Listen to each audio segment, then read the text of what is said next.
Welcome to Amiga Ireland. It's the 12th of July and I'm Irla. I'm Rob. And I'm Luke. How are you doing, guys? Luke, what have you been up to? To be honest, pretty alright. We've had our first Norwich Amiga users meeting last week, and it was pretty alright, to be honest, you know. You'll find a short video in the show's description notes. We've had only two computers, actually, and A600 and CD32, but it was pretty alright. I must say it was pretty alright. It was brief, and it's a good start. Exactly, you got to start somewhere. Well done. How about you, Rob? What have you been up to? My wife and my baby have been away for a couple of weeks, so I've had loads of time for doing repairs and catching up on all this stuff that, you know, I've had to do for a long, long time. So I've managed to hand back a few Amigas that I've been working on, and of course I've taken on a few more. So I haven't actually freed up any space. But yeah. So having fun there. Also brushing up on a bit of AREX. I've been working on some personal paint filters that I've wanted to do for ages. And, you know, I really like AREX actually, and it's been quite a while since I've actually done anything with it. So it's nice to get back into it. Cool, fair play. The conveyor belt is still going there in the Cranley household. Absolutely. Very good stuff. AREX is a very, very intelligent language, I must say. It's a lovely language, actually, and you kind of forget when you go back to it. You think, oh, this is it is quite ahead of its time. Absolutely. Yeah. What about yourself? I was due to submit my paper for college in August, but I actually found out that the deadline for the draft is actually this month. So with the weekend free coming up, initially I was going to work on that, but in the end we ended up all hopping in the car and going to Connemara for the weekend. So it was half about, you know, taking advantage of the weather, and the other half was about sheer denial of what's happening. So it was lovely. Yeah, it was lovely. We saw some really nice stuff. We went to Colmore Abbey. We were in Uachtarard, and we were down to that waterfall there at the Golden Mile, which is really nice. We went to Roundstone there to have a bite to eat on the pier where they do all the fishing and stuff. Yeah, we had a lovely time. Sounds awesome. If the weather was anything like it was here, that was pretty spectacular then. Actually had a go at playing disc golf for the first time there at the weekend. I think I should have had some outdoor activity. I've just been sitting inside soldering. So there's a guy at work who's big into disc golf, and it's kind of, well, golf with frisbees basically, trying to get the disc into a basket at the end of the hole. And it's quite good fun actually out in the sunshine with a bunch of guys from work. That sounds really good, yeah. Let's go on to the news.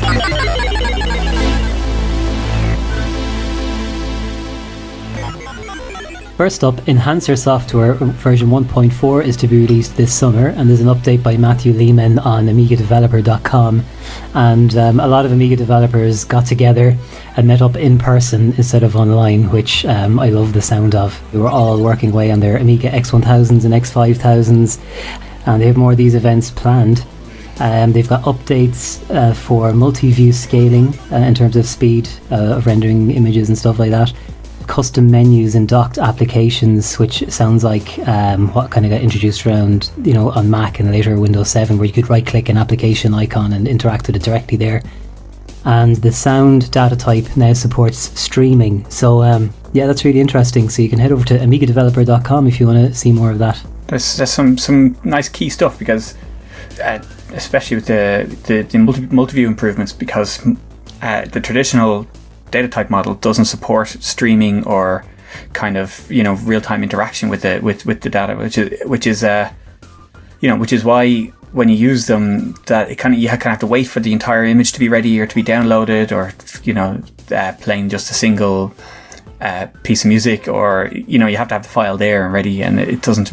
It's nice to see those changes.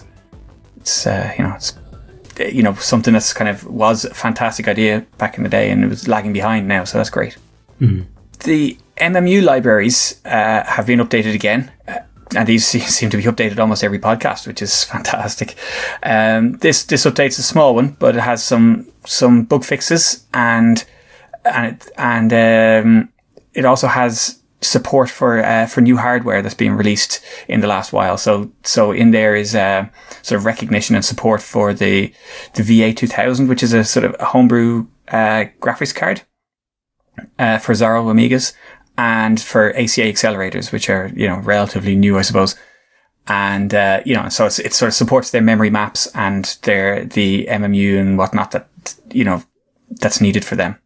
WinUAE E04 has been released. So, there's been a beta version of this available for a little while, but this is the full release of what I would reckon is the best Amiga emulator that there is. And this has a complete overhaul of the graphics subsystem, which lets you use, the variable sync monitors, like the G-Sync and V-Sync, if your PC supports it, and, your monitor and graphics card all support it.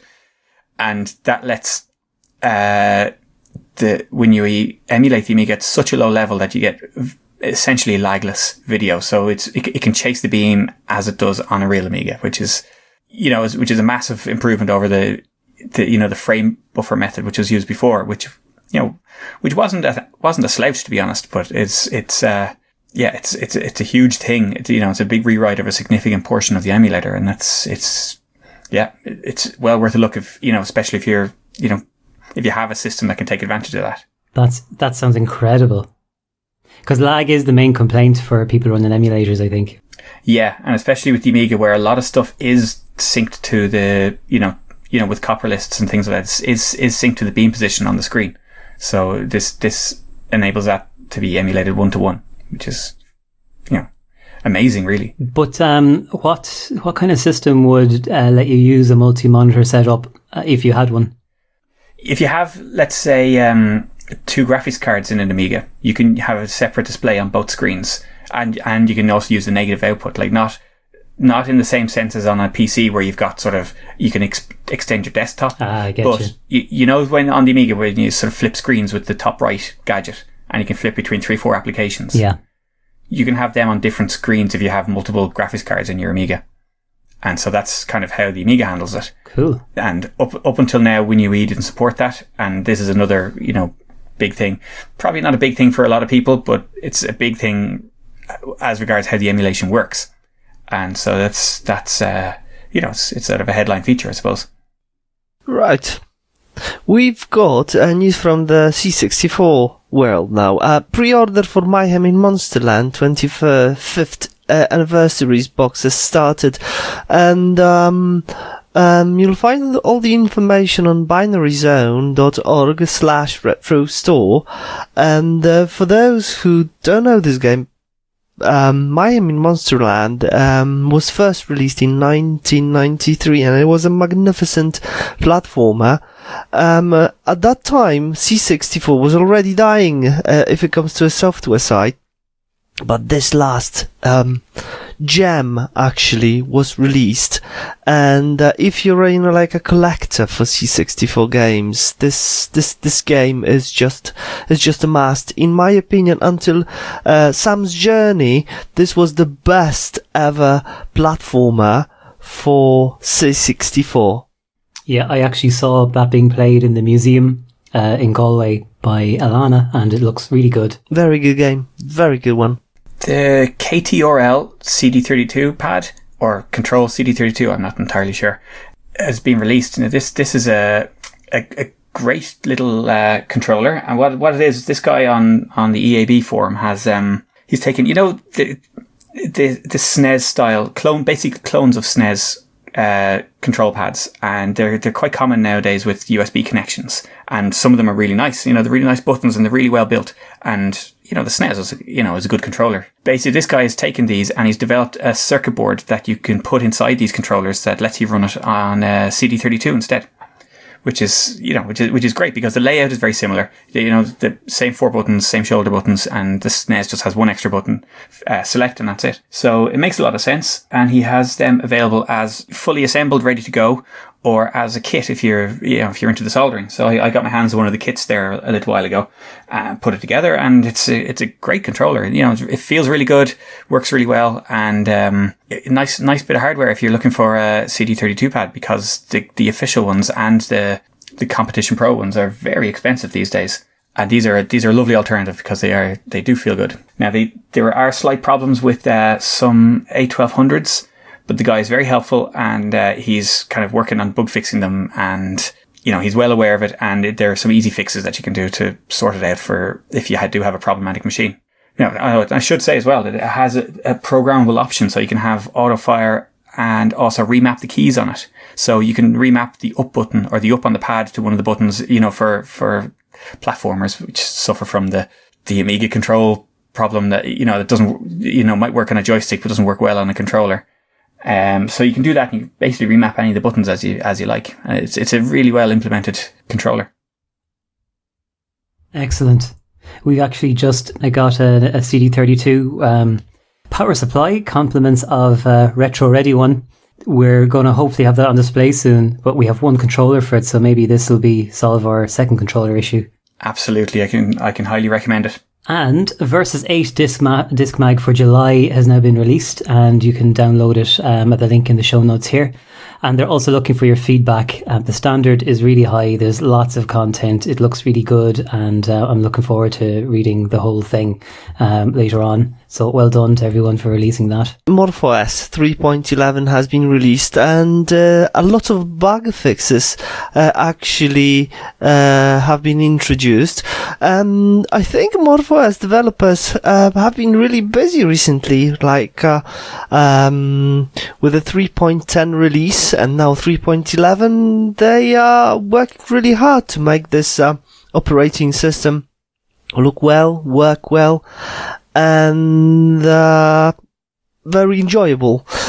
So if you haven't upgraded your MorphOS on your system partition, please do so.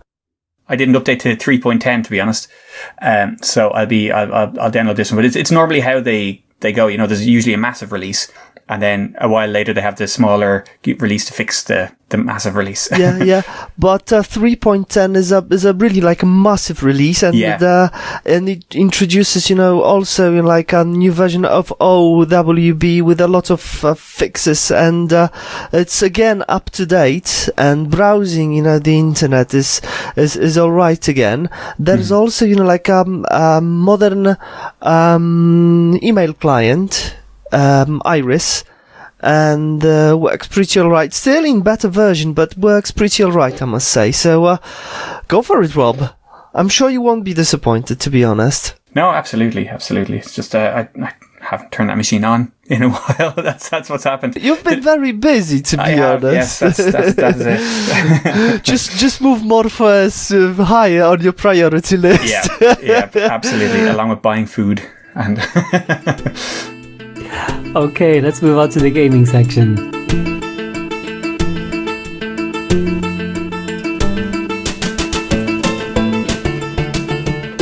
So we start with The Legend of Atlantis. Again, a game inspired with Indiana Jones movies. This game is for C64. It's got beautiful graphics, high-resolution graphics, which doesn't happen very often if it comes to C64 releases. And it's a new release as well, and it's very playable. So take a look. I'm sure you'll like it. You'll enjoy it. There are loads of C64 games, and actually every developer needs some support. Absolutely. And is this? I haven't really looked at this. Is this based on the Fate of Atlantis? The indie click point and click game? No, I don't think so. No, it's something a mixture of I think Rick Dangerous and I would say like all the Indiana Jones from 1989. If you've seen it. Okay. 2D platform scroller. Yes. So, but with the totally new approach, like the game is very polished, I must say. Mm-hmm. Excellent. Another release is Worthy for Amiga, and it was launched on Amiga Build's Twitch channel recently. It's a very interesting game. It looks really, it's got a really nice, attractive look to it. It's a very unique game. It's not like another game that I really can think of anyway. And one thing that makes it very interesting is that the weapons are limited. So like in a lot of games, you keep shooting. You might upgrade or downgrade weapons, but you always have a weapon.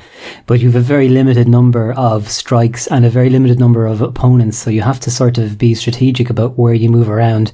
And it's a really nice game. Very polished game again, and it's a release that hasn't been written in Backbone. I think it's Assembler. I'm just stunned with this game, and looks fantastic, plays fantastic as well. really worth checking out. Mm-hmm. Yeah, it really, really does look the business. And works actually on any Amiga. Requires, I think 512 kilobytes of RAM. Is it not a 1 meg game? It was developed for OCS, so it should run on anything with the right amount of RAM. Yeah, and it's smooth. Yeah, it looks brilliant now. Really a lot of work gone into the artwork on it and the polish.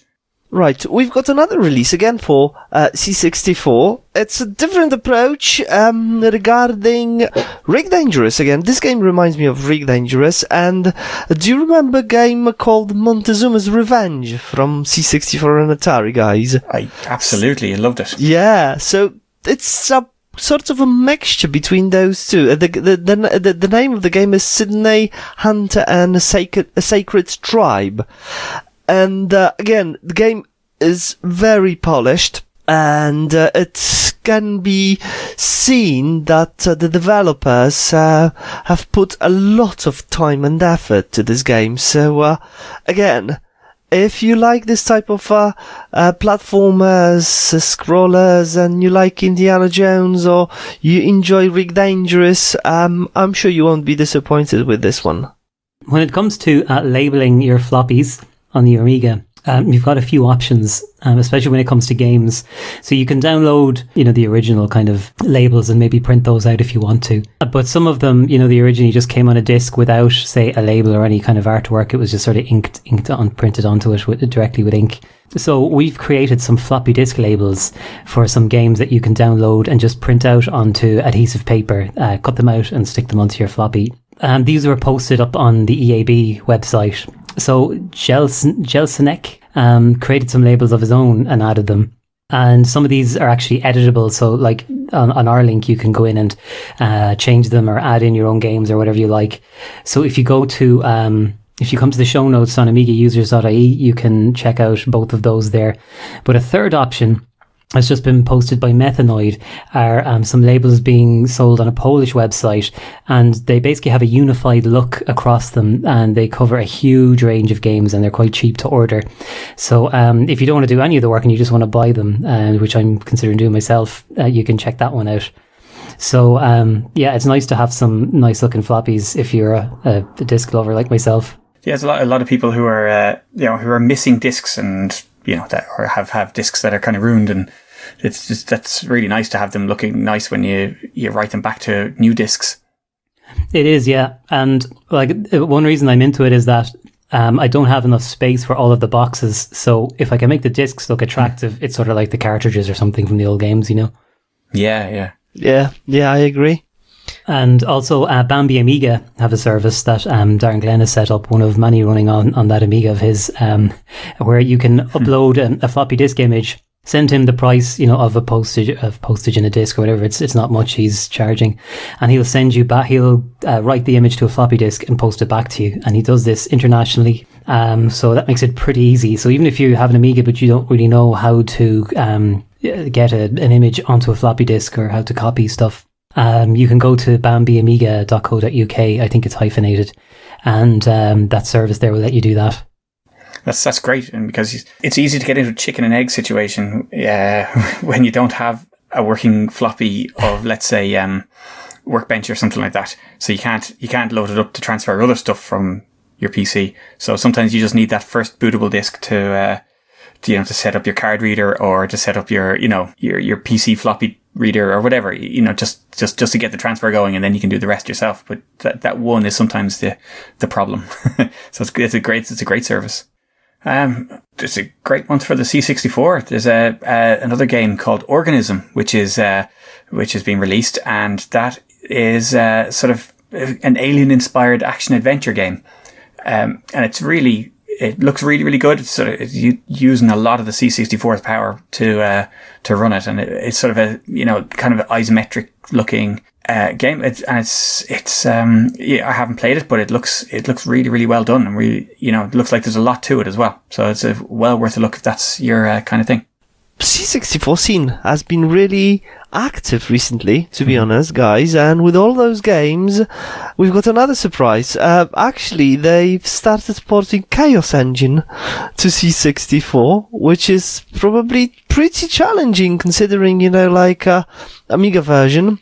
That's ambitious. very ambitious, I must say. The music is difficult to imitate, even though I know the Commodore SID is pretty alright, but that music was pretty good, to be honest. Mm-hmm. And the graphics, the isometric style, again, 3D isometric style is, it might be a bit difficult to obtain on C64. However, fingers crossed for that, and I'm really hoping that maybe after Chaos Engine they can release Flashback. What do you think? Wow, that would be awesome. Yeah, Absolutely. I know that it had been in the making at some point, and it's like in the archives of C64 games that weren't. There are some like screenshots. So maybe some a brave C64 developer would be willing or would be brave enough to to try and pick up that project of Flashback back in the day. Something else interesting that popped up in the news recently is that the World Health Organization has created an addiction classification for gaming. So it's classified as a mental health disorder along with other addictions like alcoholism and, things like shopping and stuff like that. I was actually at a weekend seminar 2 weeks ago, and it was about child development, trauma and addiction. And the kind of consensus there was that, the when somebody's addicted to something, right, like games, it's not actually the games themselves that are the issue, obviously, and whatever kind of precipitated the addiction to the games predates the games or whatever the object of addiction is itself. So I was kind of wondering, why then do we have these classifications? The definition, by the way, for gaming addiction is very much like any other addiction. It's where you are unable to stop gaming. It's interfering with your life. And your own life and your relationships are deteriorating, it's affecting maybe your job or your marriage or whatever. And you're still in the face of that and not able to stop. So that's kind of the definition. It's like most of the other ones. So why did they create this classification was kind of my question. So, really this is kind of a hook to hang research on in case there are, new interventions come up that, work more particularly to people who are addicted to gaming as opposed to others. And it's also as well for people to recognize that I have an issue, because sometimes when people are addicted to things, we might not realize that this is a problem in the early stages. So knowing that there is such a thing can help people kind of get help sooner. Very sad topic, to be honest. Very sad, as games are really great, but at some point they can be very addictive. Yeah. Right. If it comes to games, we've got we've got a game that I think is pretty addictive. It's Speedball 2. Speedball 2 Ultimate for C64 again, so has been released, and it's been updated with great graphics, which has been pixelated. Taking, stuff from Amiga, of course, and music's been updated as well. So, playability stays the same. It's absolutely great. But, if you can check it out, if you like Speedball, on C64, why not have a look? You won't be disappointed again. I know a lot of people that would be happy with that. Very addictive game. Very, very addictive. Same as Sensible Soccer, for example. Yeah. Lovely. Okay, let's go on to discoveries. Pixel Glass is a great site with many games, many ports of the games, and new games actually, like All Our City or previously mentioned Worthy. So have a look. Pixelglass.org. Halt and Catch Fire won't be news to a lot of people out there, I suppose. But it's only a fairly recent discovery for me, I suppose. It was always sort of on my list of things to watch. But myself and my wife sat down there a couple of months ago and started watching from the start, and it is brilliant. And if you don't know about it, it's TV show. It's on Amazon Prime, and I think it's available on a couple of other streaming sites. But basically, it's set at the start of the sort of the big home computer revolution. So the first series is in 1983, and it starts off with basically the idea behind copying the cloning the IBM computer, the IBM PC, which gave rise to the whole PC world that we have now.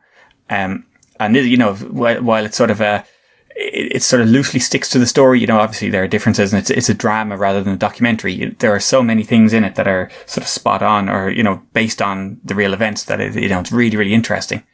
But also it's done in a really well, as in it's very accessible, and my wife is not a computer nerd at all, and she loves it as well. So that'll give you an idea of the sort of, the thing it is, because it's, there's really good characters in it, and it's on its 4th season now. We watched the first 3, and they go through 3 different, basically it's each season is moved on a couple of years. So the second season is right about around the launch of, or has moments of launch of the Macintosh, and there's a couple of mentions of the Amiga in there. And at the stage of the second series, there are a lot of Commodore 64s involved, and there's a lot of these interesting machines to keep an eye out, and constantly keep my eyes peeled and looking in the background, and there's an Atari 800, and this is they've done a great job on the props and on the on the actual machines, and it's really, really well done, and it's well worth a look for the nostalgia side of it, as well as that it's just a good show in its own right, even if you ignore all the nerdy stuff. Well, that's a great recommendation, because I think we all could do with something that's wife or significant other friendly. Absolutely. My discovery is, I suppose, a sad discovery, and also about 3 years late. If you remember Deluxe Pac-Man, which is one of the games that was huge when I was in secondary school, most of us had a copy of that on floppy disk. It was really addictive. I didn't even like Pac-Man until I came across this version. So Deluxe Pac-Man and Deluxe Galaga were both written by Edgar Vidgal. I thought he might be an interesting guy to talk to at Amiga Ireland. But he passed away in 2015, and his Facebook page has been turned into a remembrance page. So we won't be seeing any new versions of Deluxe Pac-Man, and I kind of regret not getting to chat to him now that we're sort of getting in gear of contacting people like that and having some interesting talks. Yeah, it would have been interesting. It's a shame.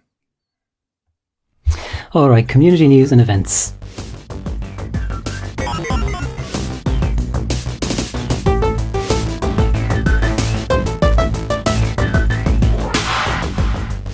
The Amigos are doing a charity fundraiser. Oh, we missed that, have we?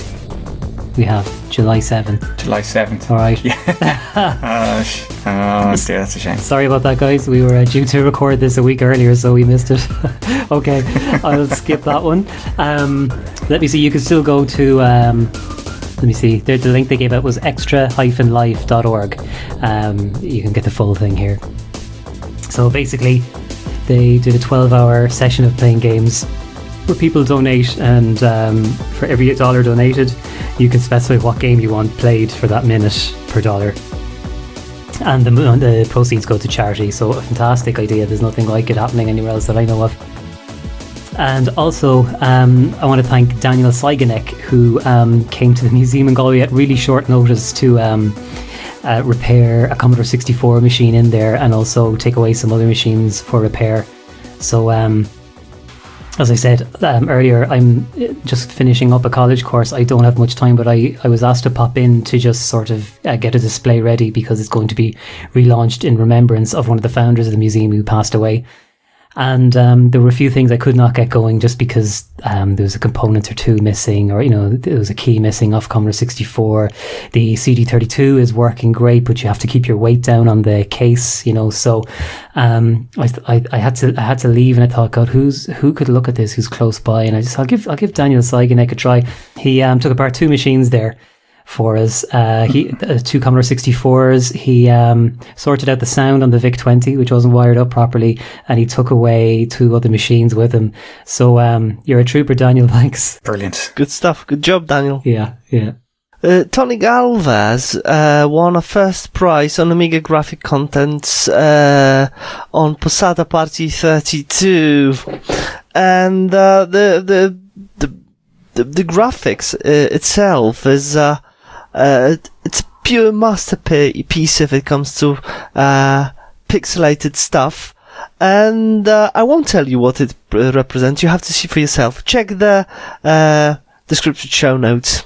The Scottish Amiga users group is meeting up in August. I had mentioned this, we had it provisionally booked. I mentioned this in the last podcast, but yes, it's definitely booked now for Saturday, the 4th of August.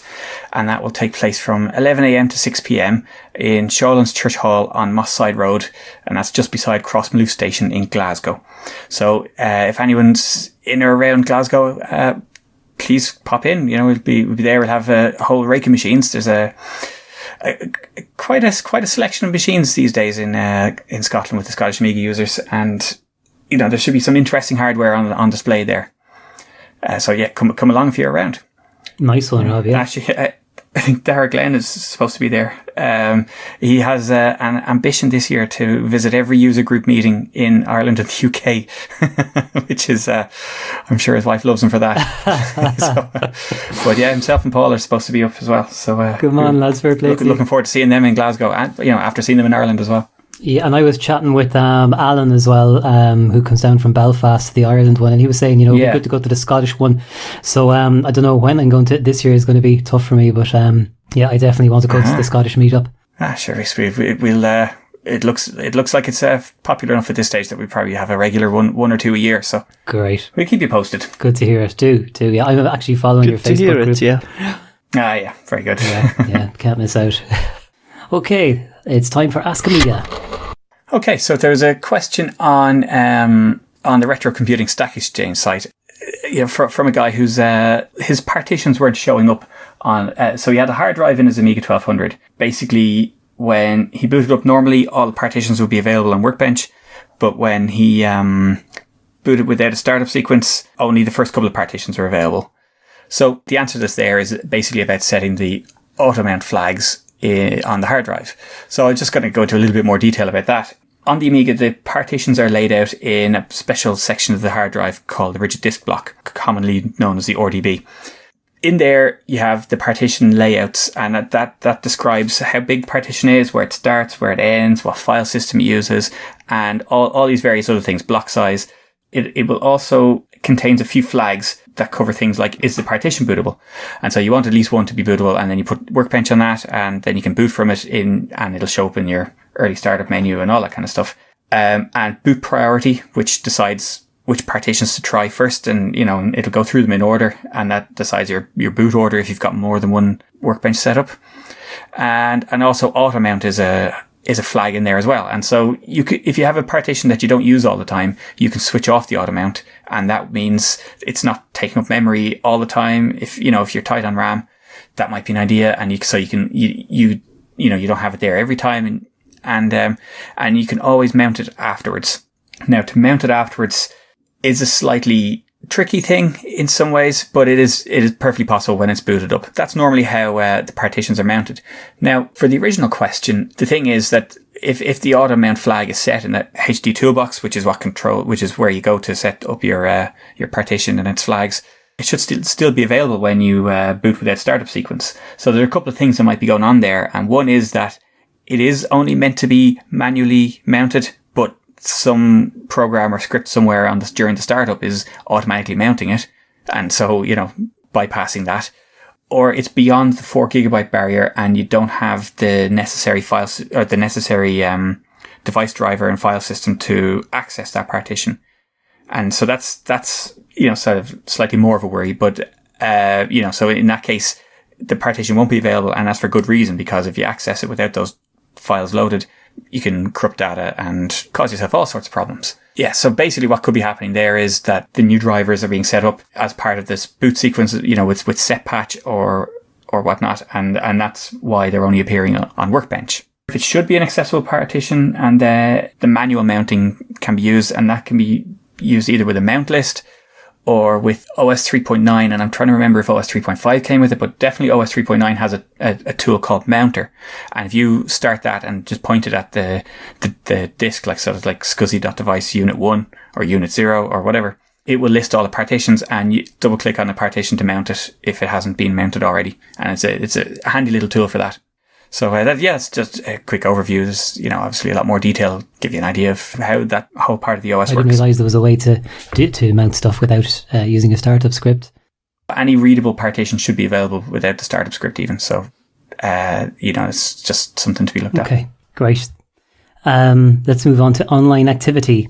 So the top tweet for this month on Amiga Ireland was about coverage that the C64 Mini got on a website called nos.ie. It's nos.ie. It's an online print Irish language magazine, and I was surprised to see that one to be the tweet that got the most engagement. Thanks to everybody who liked and retweeted that one, including Radio na Gaeltachta, Jay on Crack, Gachtina. And also in our Facebook group, our new members include Jan Halholm, Stephen Deborah Dowden, AmigaLove.com, Paul O'Brien, Chris Todd, Alan Maynard, Marcelo Fraga. I don't know, Luke, if you can help me out with this one. Zbigniew Misiak. Thank you. Matt Shively and John Brett. So welcome to the group, folks. We hope to see you in January at the event. And the top post on Facebook was a review of F17 Challenge by Team 17 with pictures and comments. That one was posted by Seamus Doyle. Very good. On our next podcast, we'll release some audio from the talks at Amiga Ireland this year, including Eddie Carroll, who was at the event this year. And Neil Cafferkey, key AROS developer from County Cork. And Nilo Brolchan, who created the first Commodore 64 game sold commercially in Ireland. We'll also hear from Brendan Smith, the founder of the Computer Museum of Ireland. And he shares some of his insights on the impact Commodore had in Ireland. That's it from us for this episode. Music was by Virtual Dimensions and Banjo Gayali, so thanks to you guys. And this time we're playing out with Into the Wonderful from Gods, which is remixed by Mano from remix64.com. So that's goodbye from us. Take care. Bye-bye. Bye-bye.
congratulations to Amiga Future. Just a thing. That was a while ago. I'm not going to lie, that was about 6 months ago. Here, I don't know where that came from. Okay.